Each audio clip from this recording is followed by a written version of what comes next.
how to change Amazon gift card into cash. So I'll explain how this works.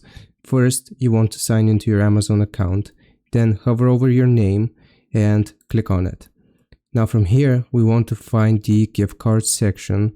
So select gift cards and you will be able to redeem your gift card from here. We want to click on redeem a gift card and you will just type your gift card code. Now once you type your code and click on apply to your balance, you will have some money in your Amazon balance.